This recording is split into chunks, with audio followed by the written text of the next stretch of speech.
ouvinte, seja bem-vindo a mais um programa sobre a série clássica Galeria do Terror. Eu sou a Angélica Hellish. E eu sou o Marcos.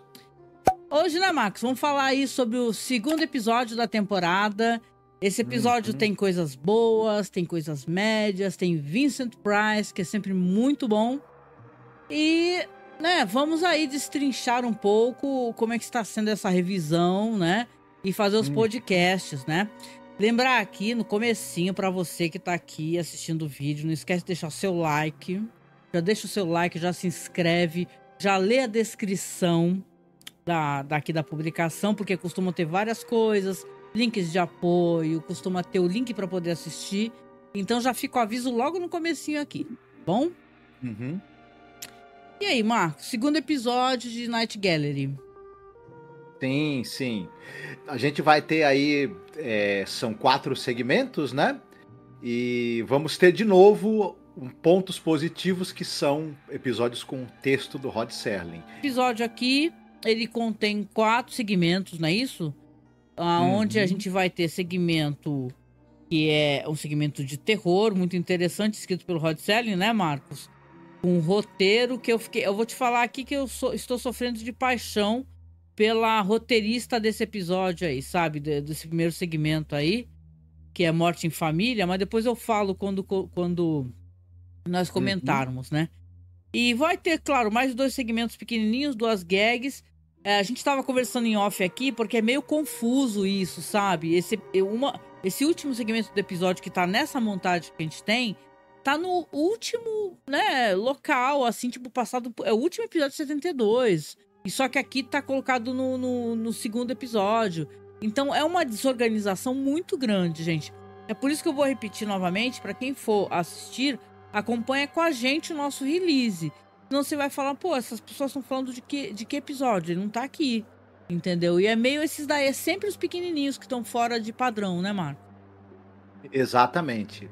Mas, de qualquer maneira, a gente vai citar esse episódio aqui, como que no release que a gente assistiu, ele é o episódio que encerra ele é o segmento que encerra esse episódio.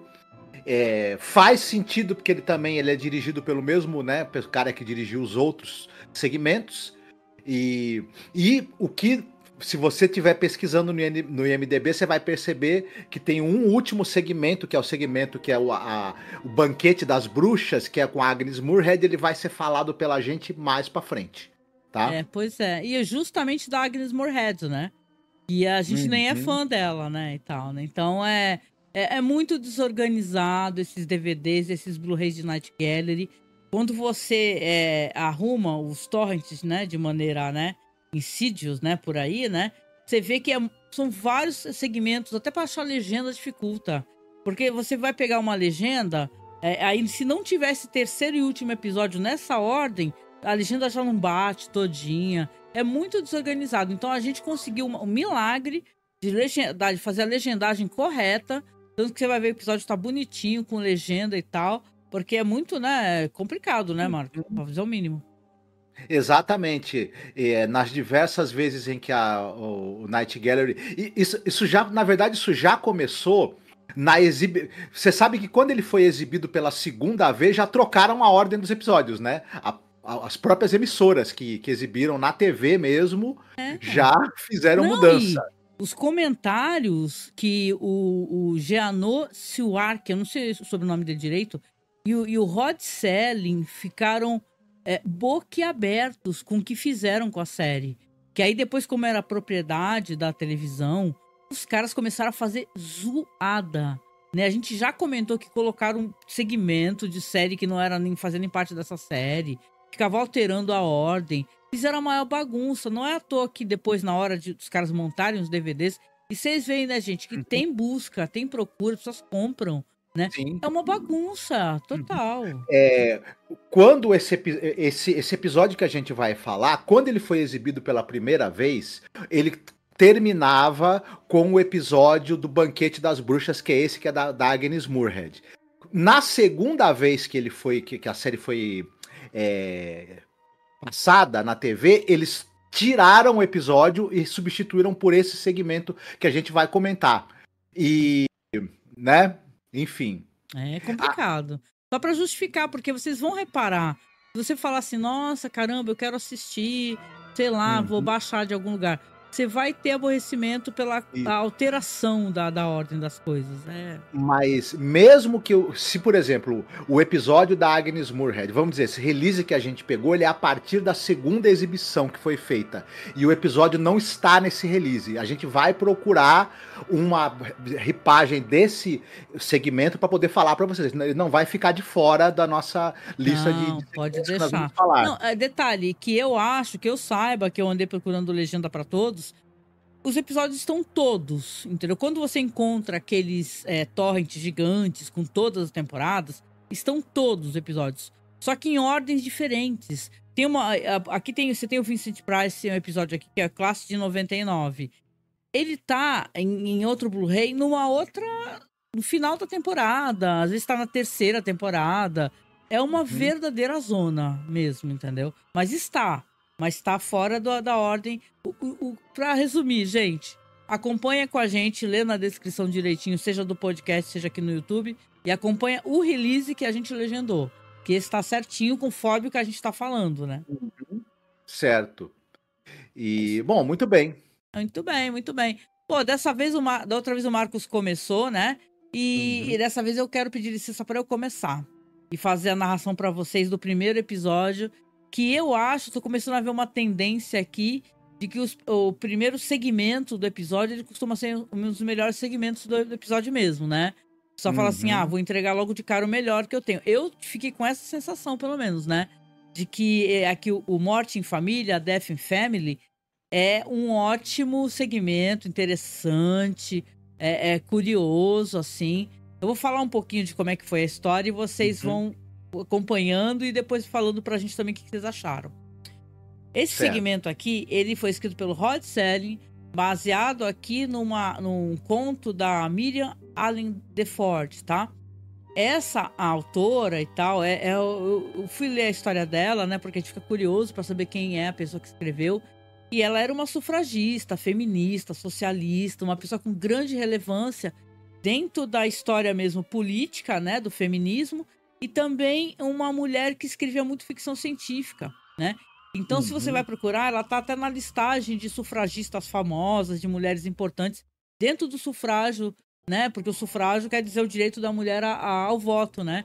Então, é interessante a história dela. Claro que eu li um pouquinho só por cima, mas eu achei maravilhoso saber que a segunda vez que a gente pega aqui uma autora, né, Marcos, que a mulher é fantástica, né? Não é a primeira nem segunda vez que o Rod Serling parece que escolhe a dedo, né?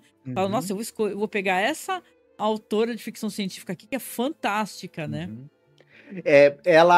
Então, eu acho que o Rod Serling propositalmente queria trazer contos de escritoras, trabalho de mulheres assim importantes, como essa, né, como a Miriam Allen Gifford. Ela era uma escritora muito prolífica, né? Ela era muito do crime também, do suspense policial. Quem leu aquelas antologias do Alfred Hitchcock, que apresenta histórias do Alfred, que na verdade eram escritas por vários escritores, ela tem vários e vários contos publicados nas revistas de antologias que o Alfred Hitchcock, entre aspas, né, fazia coletânea. Na verdade, eram coletâneas de escritores de policial, né? De suspense, que punha o nome do Hitchcock. Nem era ele que escolhia coisa nenhuma, né? A gente sabe. Claro.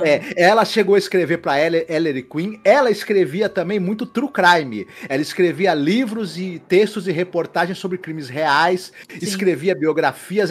Além de escrever muito conto policial, centenas deles, enfim. Ela era uma escritora tanto de não ficção quanto de ficção científica e muito de literatura policial também. Muito prolífica, produziu muito durante a vida e muito importante. Além, que você já citou, né, dela ser uma pessoa membro do Partido Comunista nos Estados Unidos, ela lutou muito, né, escreveu textos sobre a situação das sufragistas na prisão, porque os movimentos, né, pelo voto das mulheres foram, não só nos Estados Unidos, como em vários locais, foram reprimidos violentamente e com prisão das mulheres que estavam lá protestando. Sim. E tudo mais.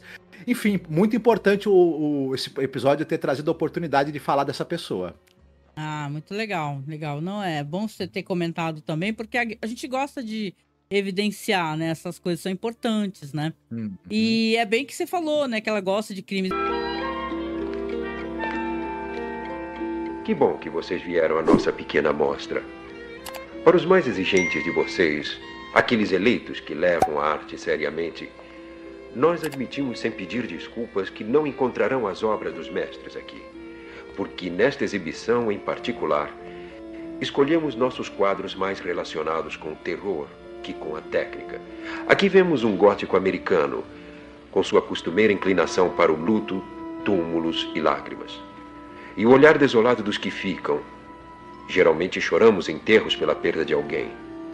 Um ente amado, pobre, infeliz, que não mais caminhará sobre a terra.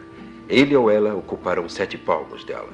Nunca mais serão vistos ou ouvidos. Mas nós acreditamos que isso faça parte de uma lei natural a que nós endossamos. Mas este quadro aqui, isso nós garantimos, contorna essa lei.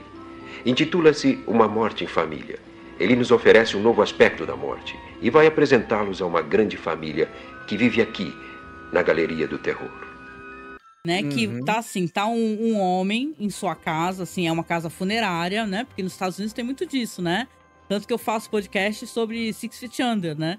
E eu até comento sobre isso, sobre questões que são muito americanas, e uma dessas, com certeza, são as casas de família, que também são casas funerárias, né? Do trato funerário. E ele tá lá tocando um órgão, esse ator, né? O E.D. Qual é o nome dele mesmo? É...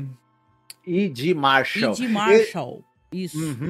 O pessoal vai lembrar dele, ele é o jurado número 4 do 12 Homens e uma Sentença, por exemplo, né? Então acho que o papel talvez... Ele também é daquele filme Torá, Torá, Torá, e...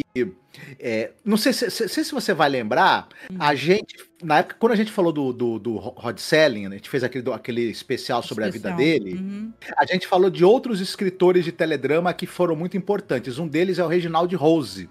Sim. E esse Reginald Rose, ele criou uma série chamada Os Defensores. Era um pai e um filho advogados que defendiam causas ali, que ele aproveitava, né, as causas que esses caras defendiam para fazer crítica social, criticar os problemas da sociedade americana. O E.G. Marshall, ele fazia o pai, o advogado pai, nessa série. Ah, que legal. Então é um cara, assim, importante. Ele tem uma atuação muito boa no episódio, é muito contido, é muito contundente. E ele, você vê assim que ele é um senhor, ele tá tocando um órgão, né, na casa dele. É até uma coisa impressionante você ver um órgão, né, numa casa, numa residência. E estão lá batendo na porta. Batem, batem, batem. Ele resolve parar, vai lá atender. E são 2 homens para entregar um corpo, né? Aí eles vão conversando, né? Os caras falam assim, ó, esse corpo é tal, é para ser enterrado tal dia, já tava não sei quanto tempo, já era para ter sido entregue, demoramos, nos atrasamos.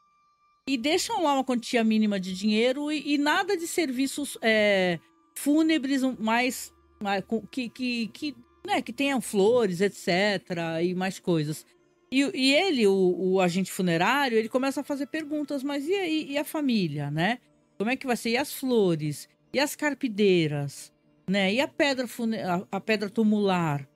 E os atendentes, tem um deles particularmente que começa a se irritar muito. Ele fala assim, não tem nada. O que você tem aí é o que ele tem. É um caixão de pinho, o mais simples possível. Nada de flores. Se você quiser colocar alguma coisa, você que coloca no seu bolso. Se irrita com ele. E ele lamenta lá. Ele descobre o rosto do homem morto. Que vê que o homem é um homem de 81 anos, né? Viveu muito. E ele fala, lamento muito que você tenha essa espécie de passagem pelo mundo. Né? Que assim seja o seu fim, né? E aí, no outro dia, você vê que ele tá ali com outras pessoas se enterrando um caixão simples de pinho. Tudo bem, né? Nesse meio tempo, quando ele volta desse enterro, né? O agente funerário e mais 2 pessoas. Não tinha ninguém no enterro, né? Veja bem, era um enterro de uma pessoa que foi esquecida, né? Totalmente. Não tinha familiares nem nada. Aí ele tá voltando, tá uma chuva muito forte. Os policiais estão na estrada, param o agente funerário no seu rabecão. E ele fala assim, o que foi, né? Ah, o senhor verificou uma pessoa por aí e tal, nós estamos procurando um fugitivo, uma pessoa perigosa que atirou num cara no posto de gasolina. Aparentemente ele também foi ferido e tal. Não, ele fala que não viu nada, ele estava no enterro, tá voltando pra agência e volta pra casa. Quando ele volta pra casa, ele tá lá arrumando as coisas dele, lá naquela casa gigante, né? Tá uma casa elegante, antiga. E tá lá, aparentemente comemorando alguma coisa, né? E apagando as luzes como se fosse se recolher, né? Ir pro andar inferior, né? Aí do nada uma janela se quebra. E entra um homem jovem, ferido. E fala assim, fica quieto, né? Senão atira em você, ele tá com uma arma. Ele tá armado e ele ameaça esse senhor e fala assim, ó, fica quieto, eu estou procurado pela justiça. Eu preciso de um lugar para me recolher, eu preciso de um carro, eu preciso de roupas secas, eu preciso de dinheiro. Só que o senhor, ele vai tratando ele com muita generosidade, com muita paciência e tal, e ele vai ficando mais calmo, né? A partir daqui, eu vou deixar nesse ponto especificamente, para que a gente possa desenvolver um pouquinho mais o final, né? Mais depois, mas é basicamente isso. Ele acaba se encontrando então com esse cara, que é o Desiarna Júnior, e é um cara ferido, desesperado, e ele é um homem muito calmo, muito tranquilo, é um homem que ele sempre, pelo jeito, lidou com a morte e com o desespero alheio, então ele é acostumado a ser sóbrio, calmo, né? Então tá nesse pé, ele acalmando esse jovem desesperado e muito perigoso, vamos lembrar, né? Ele afinal ele é um fugitivo, enquanto a chuva lá fora tá, né? Tá explodindo e a situação a princípio é essa, vão ter surpresas pro final. Certo. Bom, o jovem que você citou, ele é vivido pelo Desiarna Júnior, que não é muito difícil da gente saber que ele é filho da Lucille Ball e do Desiarna. Eu fiquei chocada, é um jovem muito bonito, assim, achei ele talentoso, gostei dele.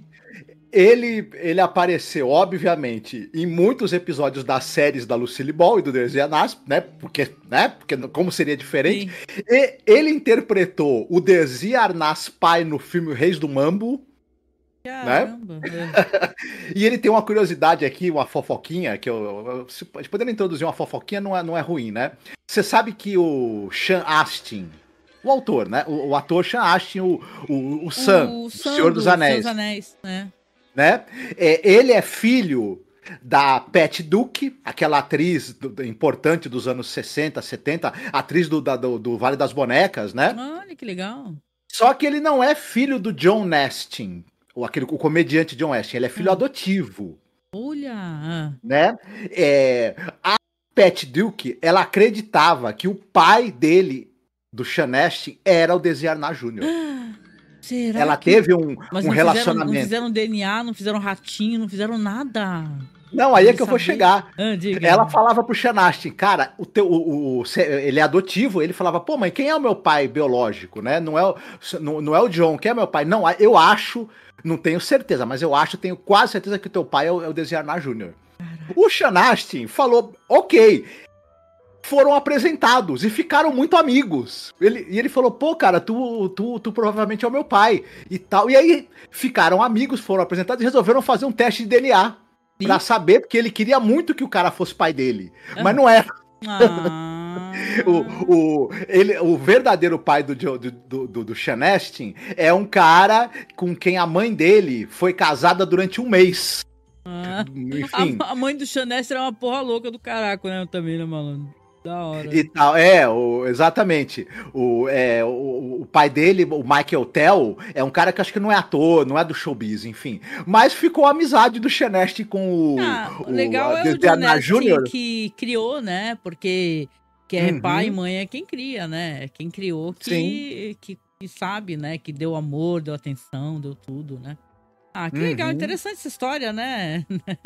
E ela ficava falando assim, ó, eu acho que o teu pai é o Desiarna Júnior, hein? Ó, tu é neto da Lucille Ball, hein, Xanassi? Já pensou? Né? Mas não foi o caso. Mas enfim, e aí, como você mesma falou, né? Esse nosso amigo aí, o dono da casa funerária, ele tá lá e o rapaz fala pra ele, né? Você já citou isso, inclusive. Eu quero só... Chega uma hora que o rapaz ele já tá quase desfalecendo, ele desiste de querer obrigar o cara a roubar o carro do cara pra fugir. Ele fala, só quero meia horinha pra eu descansar aqui, tá? Ele tá meio desfalecendo, que ele tá tendo uma perda de sangue grande, né? Esse moleque que é o bandido, né? Isso. Quando ele acorda, aí o cara dá um sofá pra ele deitar, cobre ele com um casaco pra ele se aquecer e ele dá uma boa cochilada. Ele já acorda um pouco melhor, o rapaz. E aí, Mas quando ele a acorda, casa tá ele... toda silenciosa, não tem nada. Ele falou, cadê esse senhor? Que o nome dele é Jared, né, do senhor, né? Que é o agente funerário, né? Só que ele vê que lá do porão tá vindo... Ele é um bom companheiro. Que ele já tinha visto isso antes, é que eu não mencionei. Isso. Ele viu que ele tava cantando uma música pra um senhor sentado. Aí ele bate o olho e era o quê? Era o defunto que ele não enterrou, né? Só que agora, quando ele for descer, vai ficar vendo, ele é um bom companheiro e tal. Lá embaixo no porão, não tá só o senhorzinho.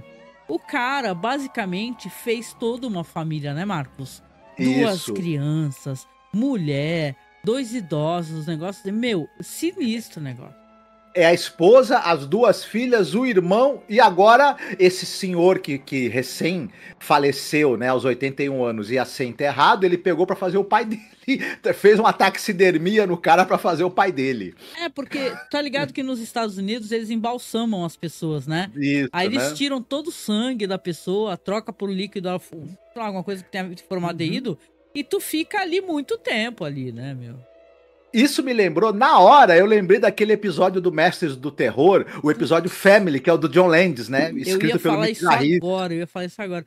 Genial, porque a gente vai ficar diluindo recomendações aqui. Nós temos 2 podcasts, tá, gente?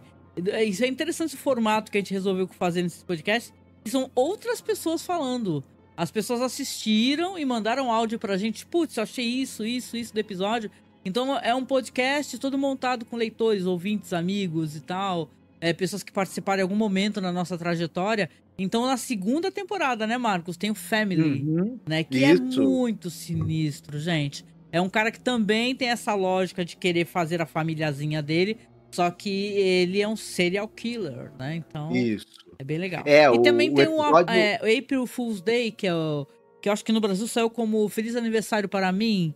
Que é de uma... É muito spoiler isso, mas é um slasher que até o nosso amigo Felipe Pereira deve ter feito... Acho que eu lembro que ele fez uma resenha sobre esse filme clássico dos anos 80. Que a moça chama um monte de amigos pra casa dela, só que vai... Acho que ficou com 2 títulos. Acho que ficou com A Noite das Brincadeiras Mortais também. Não lembro, mas tem um slasher que também tem isso de aniversário, de pessoal colocar a gente morta, sentada. Eu lembro do Cheiro do Ralo também, que não sei se você lembra, o cara não sabia quem era o pai dele. E aí ele queria, usando peças de coisas que ele compra, porque ele era antiquário, né, o personagem do Cheiro do Ralo. Ele queria montar um pai dele, um Frankenstein que fosse o pai dele, lembra? Bizarro. Então me lembrou também isso. Mas aqui o que acontece é que o rapaz, quando vir... né, essa cena, e nesse momento alguém bate lá na porta, né, e provavelmente o próprio dono da funerária fala pra ele, olha, eu vou lá atender e vou despachar o pessoal, vou falar, aí o moleque fala, não, dá licença que eu quero sair daqui, eu quero ir embora, não, mas se você sair agora... Ele acha nesse momento que o cara vai entregar ele. Ah, porra, por que o cara ia entregar ele se ele é um louco do caraco, malandro, que cheio de olha, sentada na mesa? Sabe o que eu acho? Eu acho que ele nem acha que o cara vai entregar ele. Acho que ele já olhou para aquilo e pensou, esse cara vai me botar nessa família. Não, é o tipo de situação que eu acho que o cara que era o criminoso falou, caraca, eu vou dar um jeito de vazar daqui de alguma maneira, que esse velho é um louco do caramba. Ele já tava preferindo a polícia. Ele tinha sido condenado a 99 anos de prisão, ele já falou, olha, tô preferindo os 99 anos de prisão do que ficar aqui com esse maluco. Isso mesmo. Não, e aí acaba tendo uma briga que a gente não vê, né? Porque aí que tá o plot twist também, né? Aí os policiais lá fora na porta escutam um tiro, arrombam a porta, né? E aí entram com tudo, descem, quando chegam lá no subsolo, se deparam com a cena. Que tá o moleque, o bandidinho, ele tá lá sentado, morto. E tá o Jared, o agente funerário, assim, com uma taça. Agora a minha família tá completa, ó. Tem aqui o meu filho. Aqui a festa era uma festa pra receber meu pai, que era o defunto que ele não enterrou. E tal. E mostra as pessoas lá. E quando ele vai tomar um gole, assim, na taça, aí ele cai, né? Sinal que... Ou seja, de alguma maneira os 2 se mataram, né? Naquele momento, né? E esse episódio termina assim. Eu achei que... Pô, eu achei um episódio muito legal, gente. Muito legal pra quem gosta de terror. E é o tipo de história que você conseguiria facilmente imaginá-la como um filme, né, Marcos? Ela poderia ter mais rendimento ali, tranquilo, né? Pegar mais perturbações. Até a gente falou, o Marcos lembrou do Master of Horror, né? E é um episódio de 50 minutos, né, Marcos? Né? É bem maior e tal. Tem um esquema de ter uma família que se muda pra rua, né? E você fica temendo pela família, fala, nossa, meu, será que ele vai querer matar esse casal que acabou de chegar na rua? E por aí vai. Assistam, gente. Não é difícil de arrumar e pra variar, a gente tem no nosso canal do OK Who também, tá? O Mas você Family. vê quando é o Rod Serling escrevendo, como é que é outra história, né? Porque Elegante. ele começa ali com os caras trazendo o corpo lá desse senhor, e o cara, o personagem lá do cara da funerária, horrorizado com o desprezo que os caras têm, né? Pela ausência de ritos fúnebres. Pô, o cara não vai ter direito a uma coroa de flores, não vai ter direito a uma lápide. A gente fica chocado né? pela maneira como os caras tratam aquilo com desprezo. Uhum. Que ele fala assim, por que você tá perguntando se ele vai ter flores ou se vai ter carpideira? Você tá achando ruim, paga você. Inteiro com desprezo, sabe? Dá uma dorzinha no coração, né? Isso. É uma coisa perturbadora pra caramba, mas de certa maneira parece que esse personagem ele preza, né? Pela o que essas vidas significaram, né? O que aquele ser significou pro mundo e tá sendo descartado como se fosse lixo. Então, pra ele que não tem família, pelo que eu pude entender, é uma pessoa a mais pra família dele, né? Mas não deixa de ser perturbador. Tem duas meninas, tem mais uma mulher e por aí vai, entendeu? Mas você vê como o Serling, ele se dá o trabalho de criar motivações para esse personagem, fazer a gente entender a psicologia torta dele, e é muito bacana isso, né? Mesmo num episódio que relativamente é simples, tem um plot twist pra gente dar risada e tudo mais, e elementos claros de humor ali. Você vê como quando é o Rod Serling, como os elementos mórbidos com os de humor, eles se encaixam ali. Aí ele consegue fazer né? Trabalhar um pouco esses dois aspectos da narrativa. Então né? A gente não falou desse diretor, ele vai ser o diretor dos 3 primeiros, né? Segmentos. O Janot Svark, acho que é assim que se pronuncia o ele nome tem dele. um sobrenome estranhíssimo. Eu sei que quando começou a dar esse rolo todo da emissora, né? A emissora fazendo zoeira com o trabalho deles, eles ficaram desesperados, né? Falaram, não tem o que fazer, porque a gente assinou o contrato. Os caras fazem o que querem, inclusive a porcalha o nosso trabalho todo. Então, é muito triste, sabe, tudo que aconteceu, porque pelo jeito que se falava, é meio que quase um desprezo pelo trabalho do Serling. A meu ver, tá? A minha opinião. Se a emissora chega e fala assim, olha, eu quero agora uma série que ela não tem nenhum conteúdo filosófico não, tá? Eu quero só que seja alegria, só coisa alegre, eu quero outro público e tal. Então tá se desfazendo do trabalho do cara, né? Que o que sobreviveu até hoje, e eu penso, né, que é um trabalho visceral, um trabalho importante, um trabalho relevante, The Twilight Zone. Então, quer dizer que você não quer uma série tão boa quanto, né? É estranho nisso, né? Você fala assim, então eu não quero, eu quero... Isso é que eu tenho lido, né? Que os caras falavam que não queriam, vê esse roteiro aí. A gente quer uma parada leve, boba mesmo e tal. E, porra, isso daí é foda. Por que chamaram o Rod Serling, então, né? Só pra apresentar? Quer dizer que isso é porque vamos colocar assim, a categoria do trabalho de alguém premiadíssimo, como era o Rod Serling, para utilizar para ser um chamariz para o seu trabalho, sendo que o seu trabalho é um trabalho que é inferior, querendo ou não, ao trabalho que o cara tinha, né, anteriormente. E os episódios aí que você tem o Jack Laird escrevendo, você vê que é sofrível, né, o negócio. Jack Laird era péssimo, esse cara.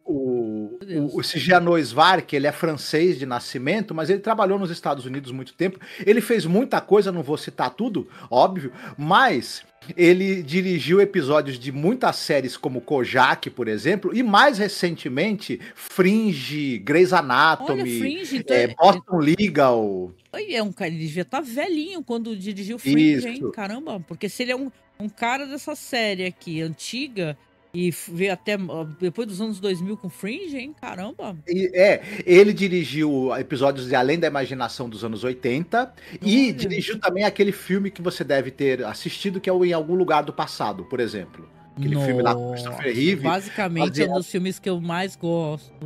Ele é o diretor desse filme também, baseado no livro do Richard Matheson, né? Adoro. Enfim, então é um cara que ele é um cara que ele tem competência, né, esse diretor. E é um deboche com o trampo dos caras, assim. Você vê que quando é pra gente elogiar, a gente elogia, né? Mas isso daí que fizeram com a galera que trabalhou e tal, isso aí era foda, né? Se isso tudo aí não ajudou o Rod Serling a ficar muito doente, eu não sei o que seria, viu? Mas é o primeiro segmento, que é o que a gente comentou, que a gente achou uma delícia, a gente achou muito legal.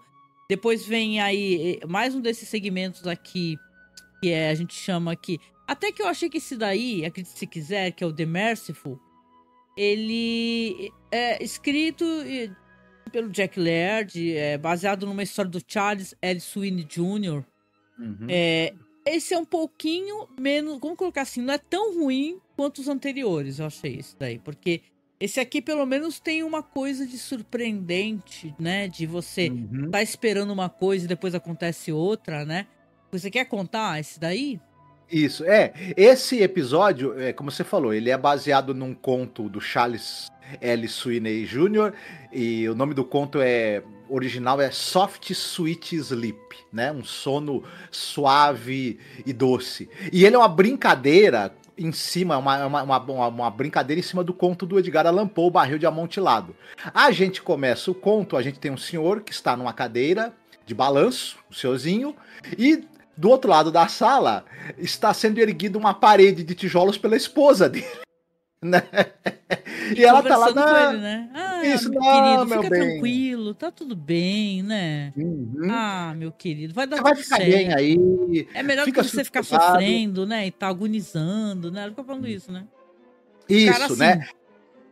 Tchau. E o cara, mas meu bem, peraí, como é que... Não, calma, daqui a pouquinho o ar vai acabar, aí não vai ter mais problema, não vai ter mais sofrimento, mais dor, vai ficar tudo bem, tá? E ela vai lá fazendo enquanto ela tá acalmando o cara, botando mais uma fiada de tijolo lá na parede. Sabe que eu acho que ela coloca tijolo, assenta tijolo melhor do que muito homem? Ela tava assentando rapidinho, a mulher, mó pedreira de mão cheia, viu? Tá louco. Em um determinado momento, quando ela tá quase terminando, né? Alguém toca na campainha, não é isso? Alguém chama na porta? A campainha toca. E o cara levanta da cadeira e vai subir a escada pra atender. A gente descobre que ela tá emparedando ela mesma. Ela tá se emparedando, né? Pelo jeito ela tá falando dela mesma, que ela tá doente e tal, né? Dá uma coisinha, né, de tristeza, né? De falar, caraca, ela tá consolando o marido, sendo que ela, coitada, que vai ficar lá, né? Tanto que ela não responde quando ele começa a falar, estão tocando a campainha. Claro, a gente entende que o ar não acaba tão rápido assim, né? Mas não deixa de dar uma agoniazinha. E é bem Edgar Allan Poe, sim, concordo contigo. O casal interpretada pela Imogen Coca, o nome dessa atriz. Ele é uma atriz super relevante, ela faz uma pontinha, mas ela é uma atriz topzera mesmo, maravilhosa. E o homem é o King Donovan, isso? Eles eram casados na vida real. Ah, é? Nossa, que sinistro isso, então, né? A Imogen Coca, você falou bem, ela era uma atriz...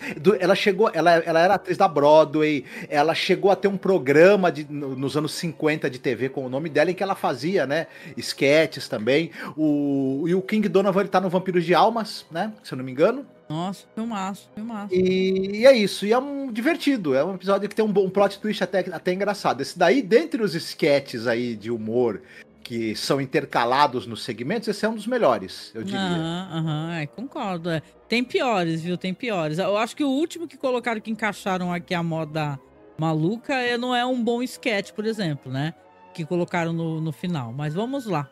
Queria te pedir agora, se tu não se importasse, para você falar sobre o Classe de 99, que vai ter o nosso, pelo menos o meu ator fetiche pra vida, que se chama Vincent Price, né?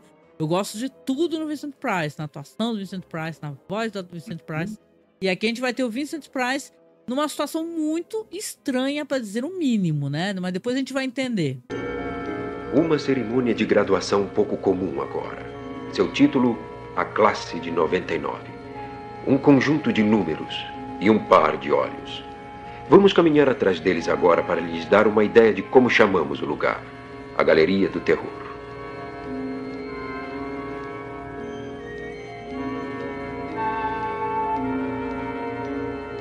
o episódio se passa numa sala de alguma universidade, né? E o Vincent Price, ele é um professor que ele está conduzindo uma espécie de exame final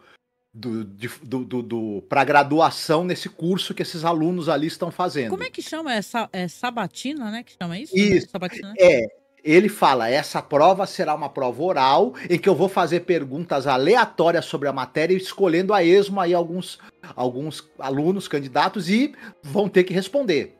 E aí, ele começa fazendo perguntas sobre ciências, e é bem assim, ele cita um trecho de alguma coisa e fala pro cara completar, quer que o aluno dê datas, nomes de quem fez aquela descoberta. É um teste bem difícil e a gente fica impressionado com o quanto os alunos estão afiados ali, né? Tá na ponta da língua, né? Tá louco. Isso. Até que tem um momento em que um determinado aluno, ele não consegue fazer a resposta completa, e ele até fala, poxa, mas você pediu 4 nomes de cientistas, eu citei 3, e ele fala, ó, você é incompetente, cara, você só citou 3 dos 4 que eu queria, então você fica quietinho aí no teu canto, hein? Porque o cara ainda começa a querer discutir com ele dá um Santa Cláudia no cara. Depois, a coisa começa a ficar estranha realmente, porque depois que é concluída a parte da chamada oral de ciências, ele fala, vamos passar agora para ciências do comportamento. E aí, muito bem. Primeiro caso, ele pega ali um aluno que é um rapaz loiro, né? Pede pro cara se levantar e aponta para um outro rapaz que é um rapaz negro e fala, o que você pensa dele? O cara começa a fazer uma descrição escandalosamente racista. Aí dá uma raiva essa parte, né? Eu fiquei muito nervosa nessa parte aí. E a gente fica assim, e aí o Vincent Price olhando muito seriamente e fala, muito bem, o cara faz uma descrição escandalosamente racista do rapaz negro, e o Vincent Price fala, muito bem, o que você pretende fazer em relação a isso? Ele fala, eu quero dar-lhe um tapa, aí ele fala, então vai. Nossa, ele vai lá, dá-lhe um tapa no cara. Me incomodou. O Vincent Price, depois, vai perguntar para esse aluno negro que foi estapeado nesse exato momento e que sofreu essas ofensas racistas, o que você acha desse cara? Ele destrói, né? Ele fala, ele é um racista, ele é um frustrado, ele é um... né? Ele também destrói, né? Ele não deixa barato, né, o negócio. E aí ele fala, e o que você tem vontade de fazer com ele? Ele fala, dá um tapa de volta. Aí você faz, pois, vai lá. Assim, e o na cara moralzona, não sei se tu percebeu, o tapão que ele deu foi gostosaço, hein, cara? Foi daquele de mão aberta, que tu dá-lhe que só faltou quebrar o pescoço. Foi um tapão bem dado. Na sequência, o Vincent Price chama uma aluna e fala pra ela, olha, tá vendo aquela outra aluna ali? O que você acha dela? E ela faz uma leitura... Ele pergunta, qual que é a aluna aqui que você tem sentimentos ruins, algo assim, não é? Isso, aí ela... é fulaninha, é uma loirinha toda bonitinha, estilosa, pá, burguesinha, e ela é uma mina meio gorduchinha e tal, cabelo preso, vestimenta simples. Aí ela fala assim, eu acho que fulana, ela é muito elitista, negócio assim, né? Eu não gosto dela, ela parece uma dondoca, fútil, babá. Começa a falar uma parte de coisa, o que você quer fazer com ela? Aí quando ela se aproxima, ela vai e arranca o colar da mina e joga assim no chão com raiva, né? E tal. Então, a resposta também é uma resposta forte, né? São sentimentos muito ruins ali que são expressos, né? Quando a loirinha vai, ao contrário também, a loirinha vai falar com a mina, falar assim, pô, ela falou isso, o que você pensa dela? Falar, ela como é que é? White trash, pobre, né? Invejosa, é uma pobre chama invejosa. de white trash, que é os redneck aí, né? White trash, invejosa, inculta, bababá. Um monte de coisa que também soa como elitista. E quando ele pergunta o que quer fazer, ela pega o colar lá no chão, dá na mão da mina e cospe na mina. Saca? É uma parada assim, é puro veneno esse esquema aí, né? Você fica se perguntando, nossa, meu, o que tá acontecendo? Então, a gente tá assim pensando, que é isso? Mas é muito curioso. E em um determinado momento, o Vincent Price ele vai chamar um outro estudante e vai falar assim, olha, identifique alguém aqui da sala que você vê como um adversário ou um inimigo. E aí o cara, né, identifica um outro aluno, né? E veja bem, um asiático, como alguém que pode ser um possível concorrente dele e um inimigo. E aí ele fala, o que você vai fazer em relação a isso? Ele fala, tem que eliminar. E aí o Vincent Price põe uma arma em cima da mesa e fala, então vai lá eliminar esse cara. Ele pega a arma, só que ele hesita, ele não consegue atirar e no fim ele acaba atirando em Num uma cara lâmpada. lá. Numa lâmpada. Isso, numa Isso. lâmpada, verdade.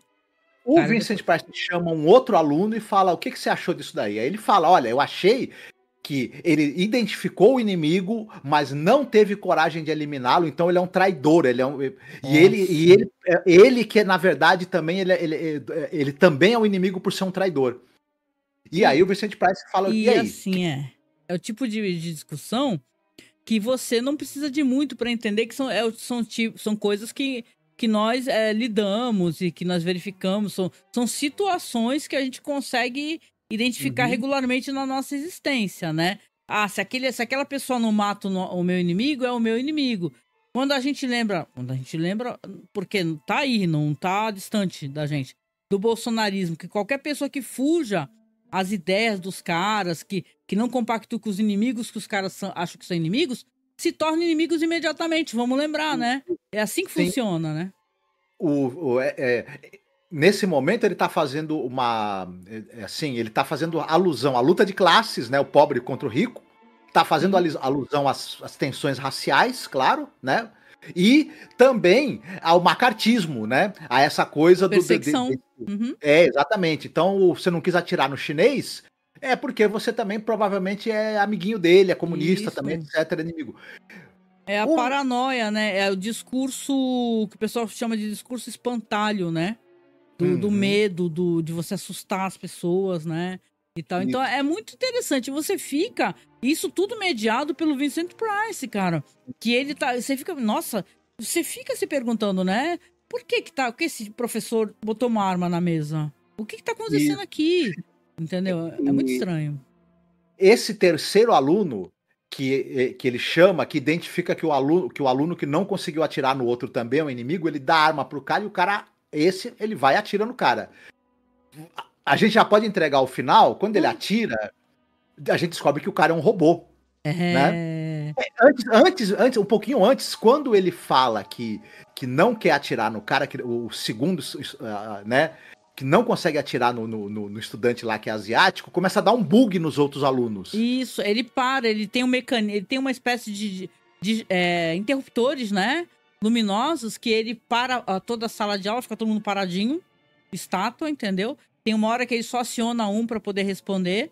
E tal, ele começa a se perceber que aquela dinâmica e ali aquelas pessoas não são humanas, né? Isso. Elas estão emulando ser humanos. Isso. Ele chama o aluno que errou, né? A pergunta e fala pro cara, a chance de você se redimir, vai lá e faz direito agora. E ele vai, atira, e a gente descobre que eles são todas máquinas. A gente vai saber que a humanidade, por uma série de razões, ela tá com a população muito diminuída, e eles estão tendo que ser substituídos por máquinas. E aquilo é uma espécie de faculdade, universidade, onde a máquina, ela vai aprender o quê? Ela vai ter que aprender a ser o que o ser humano é. Preconceituoso, né? Egoísta, cheio de ódio, cheio de rancor. É muito triste isso, né? Não dá pra máquina aprender coisa boa, não vai aprender coisa ruim. As máquinas, para substituírem os seres humanos da sociedade lá americana, elas têm que conseguir reproduzir os horrores e o que os seres humanos na sociedade americana fazem de errado. É bizarro isso, cara. Então tem que aprender preconceito, discriminação, ódio. No final fica aquele lembra muito aquele episódio de Twilight Zone, o The Lonely, né? E o cara, ele recebe uma mulher também artificial, né? Que ele se apaixona, depois ele é obrigado a destruir. E, assim, é interessante aquele corpo, aquele manequim e tal, né? Ali tem uma discussão que ela é colocada da maneira como o Rod Serling gosta de fazer as coisas, né? É colocada de uma maneira que não é evidente. Você vai ser obrigado a fazer uma leitura, né? De certa maneira.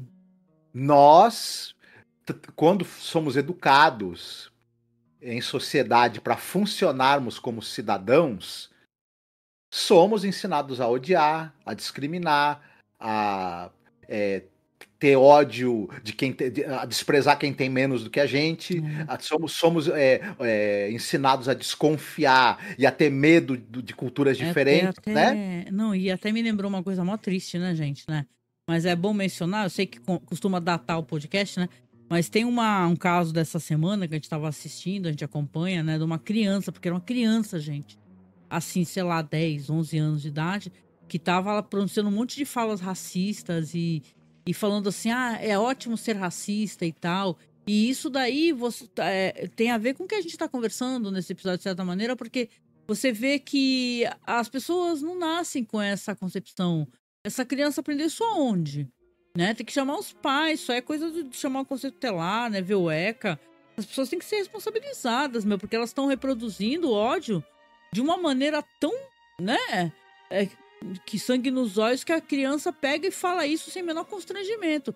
E algum adulto foi lá e publicou no WhatsApp para todos verem, né? Então é tudo tão torpe, né? Tão triste, né? Quando você pensa assim que, pô, a gente quer que as crianças e tal tenham educação, né? Educação no sentido assim, aprender e ter o espaço lúdico de inocência, né, e tal. Nem isso tá sendo, né, permitido, né? O pessoal tá ensinando horrores, né? Então você vê um episódio como esse que você fica até meio assim confuso. Pô, por que que esse professor tá falando para esse aluno fazer isso, o outro responder e tal, né? E analisando as respostas. Porque eles estão sendo ensinados a fazer coisas ruins, na verdade, lidar com coisas ruins, né? Com sentimentos ruins, né? E isso é na questão né? É uma história que não é real, mas no mundo real tá acontecendo muito pior. Estão ensinando criança a fazer isso. Isso. Alguém pode falar, pô, mas que absurdo você fazer um episódio em que as pessoas numa universidade estão ensinando máquinas que vão substituir os humanos a odiar, discriminar. Você aprende a odiar e discriminar dentro de uma igreja, por que você não poderia aprender na universidade, né? Fazer arminha, né? E tal, né? Bom, fica pra lá, né? Mas a gente já quer tudo esquerdalha mesmo, lamento. Chegou aqui, caiu aqui de alegre, aqui só tem esquerdalha. É assim, gente. E depois desse segmento que é fantástico, o roteiro do Hot Série, vem o que a gente estava conversando aqui. Viria um episódio com a Agnes Moorehead. Mas, infelizmente, não. Vamos colocar assim. Não, eu acho injusto também falar infelizmente, porque tem um ator legal. Esse ator que participa aqui, que é desse último segmento aqui, que é uma gagzinha, que pelo jeito eles gostam de terminar com certo humor, né? Ele é famoso porque ele era o Rei Tut, né, do Batman, né, Marco? Da série Victor do Batman, Buono, o nome dele. Da série do Batman de 66. O Victor Buono fez muita coisa na televisão e no cinema. Eu lembro dele fazendo Nero, né? Eu tô viajando. Mas ele não fez aqueles imperadores romanos. Não, eu não lembro dele fazendo Nero. Eu devo Mas estar viajando.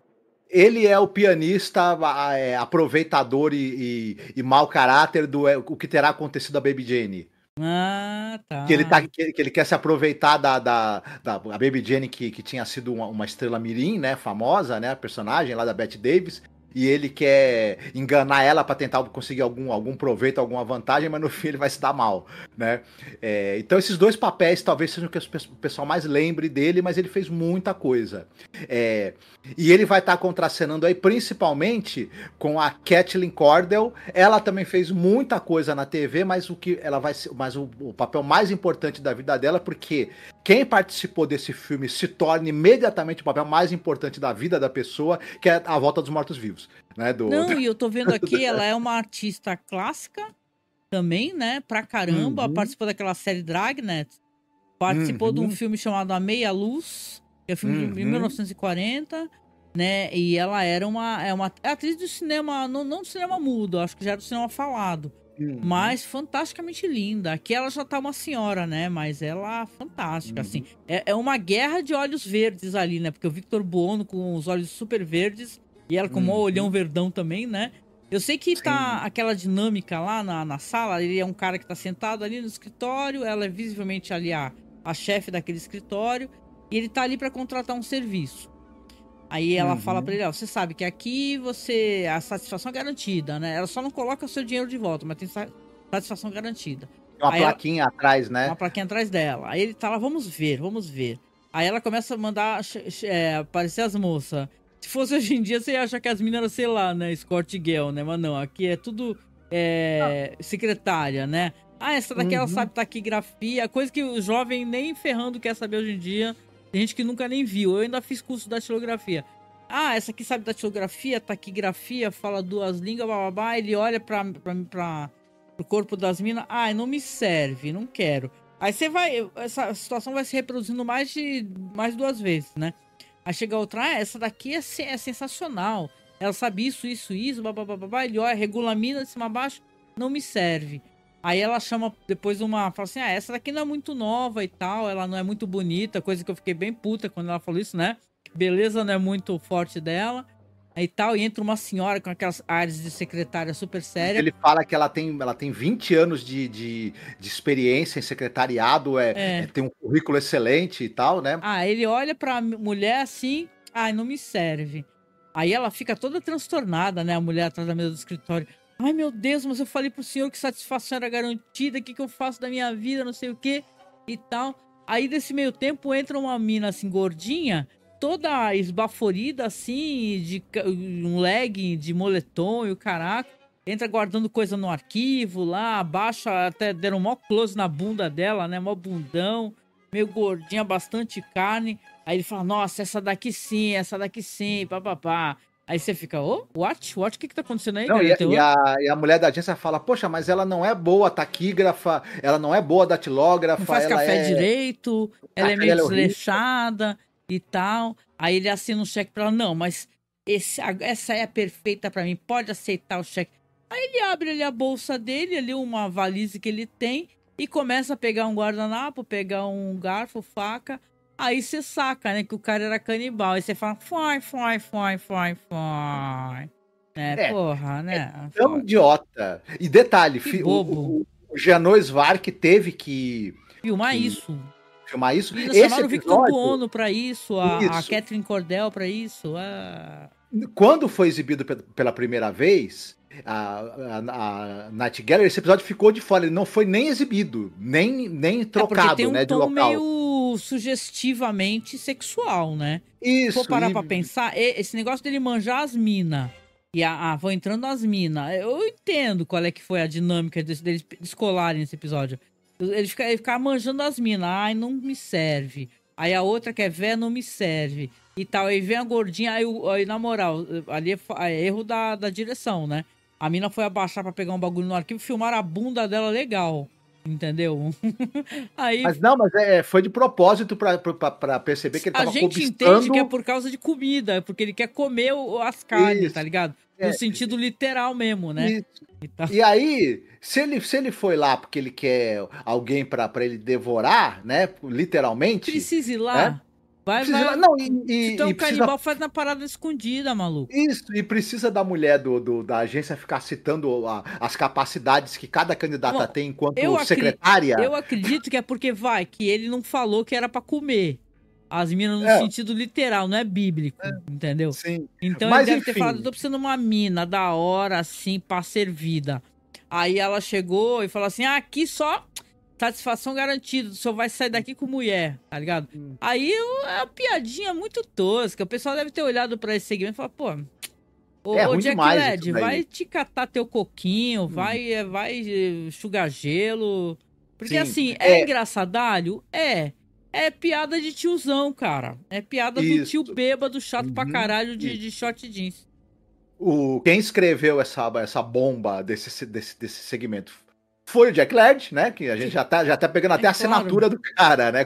Não, você consegue entender por que chegou certo momento que o Rod Selling começou a infernizar a vida dele e falar, cara, para de fazer essa merda, entendeu?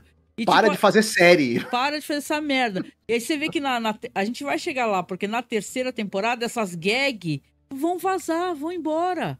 Porque o público também não deu bola pra isso, entendeu? Foi um erro que os caras mantiveram esse erro, né, e tal. Foi bom para que alguns atores tenham ganhado um dinheirinho, tomara que tenha dado para dar uma graninha para fazer uma viagem, para reformar um banheiro e tal.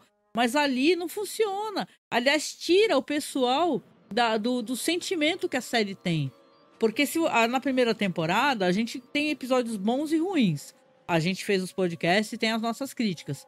Mas basicamente, cara, tem episódios que assim, às vezes eram 2 segmentos e bons, cara. Não é, Marcos? Os 2 bons, e tu falava, nossa, fantástico esse segmento, fantástico esse também. E não enfiaram uma coisinha no meio. E não tinha nada que atrapalhar, porque na verdade, esse tira o teu humor, né? Na verdade, atrapalha de você estar no clima para apreciar Verdade. um episódio que vai ter elemento de terror, que vai ter elemento de tenso, né? E aí fica essas bobagens assim. E se fosse algo de humor muito bem feito, também talvez não tivesse tanto problema. Ia destoar, mas pelo menos você fala, pô, que sketch de humor legal. Que Não, não e é o detalhe, caso tem aí. É sketches ruim boas demais. de humor. Detalhe, a série tem, e fatalmente escritas pelo Jack Laird.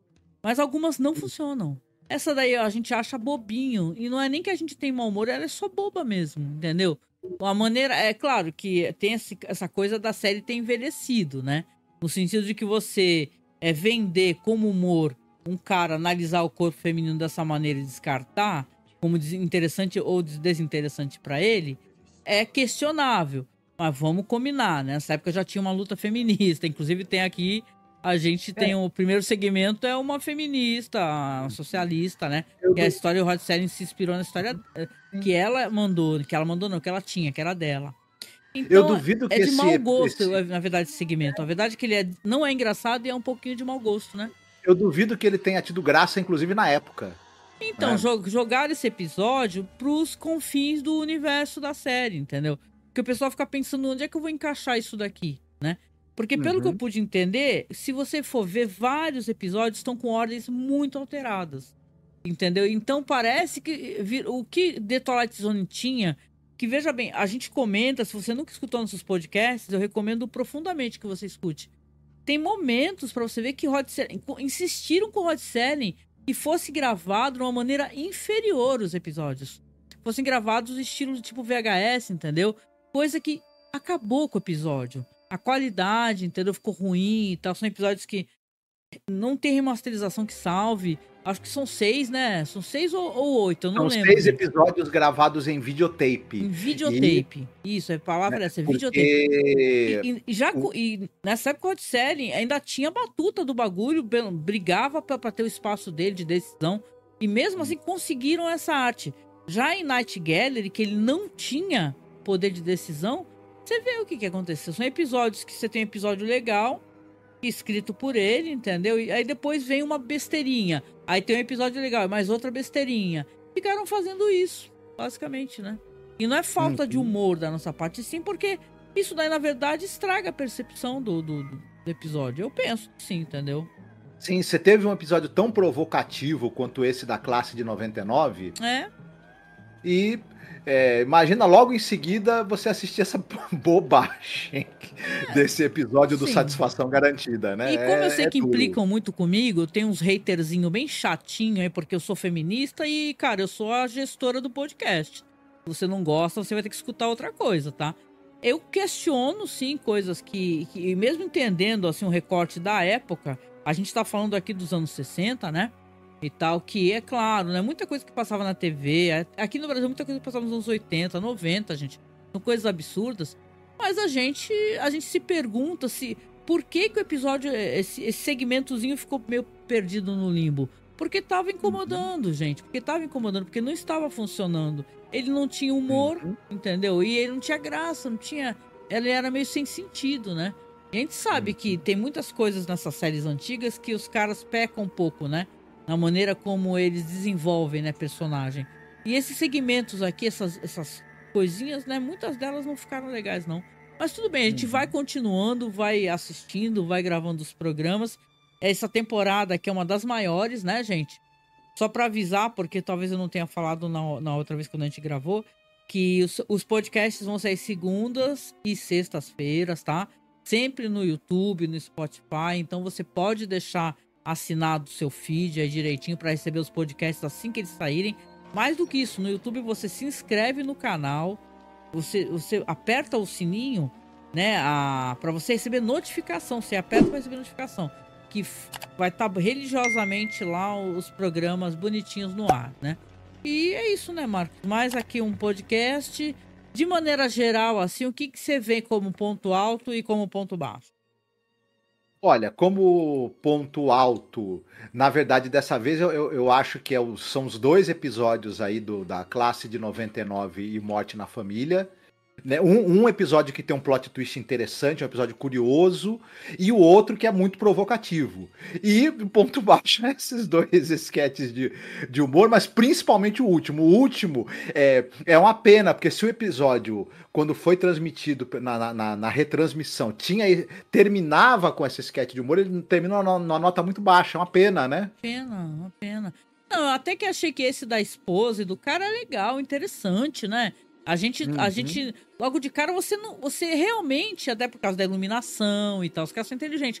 Eles fazem de uma maneira que tu não consegue sacar que aquele homem, ele que tá livre e a mulher que tá se emparedando. Então, você acaba sendo surpreendido. Eu amei mesmo o Morte em Família, achei fantástico. Eu acho que eu gostei mais ainda do que do Classe de 99, que eu acho muito provocativo, né?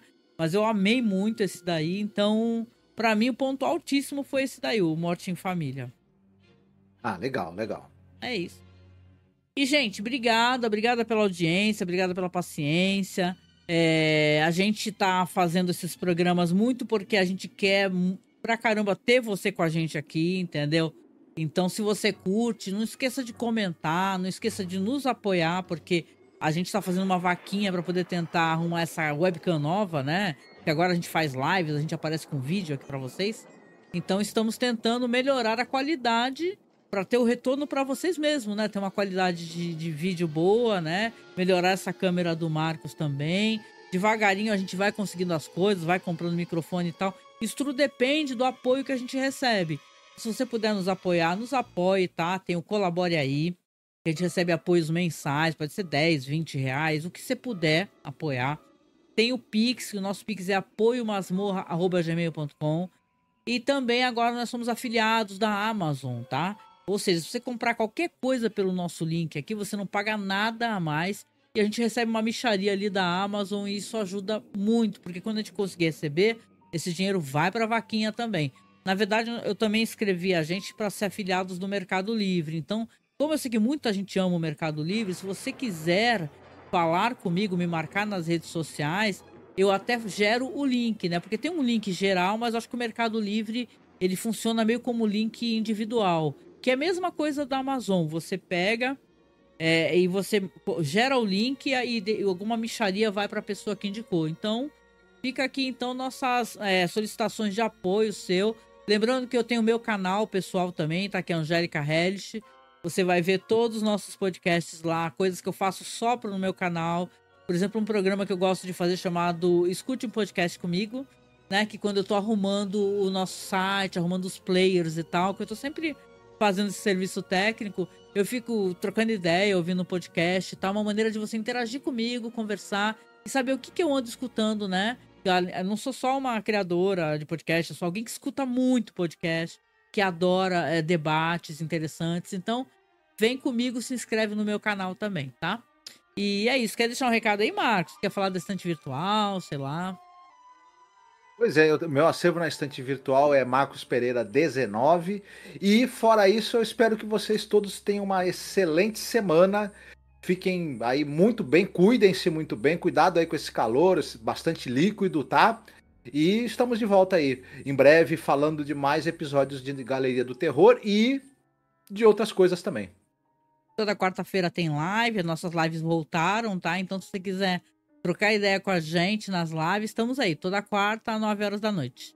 Beijo, bom final de semana, descontra por aí. Até. Tchau, fiquem bem.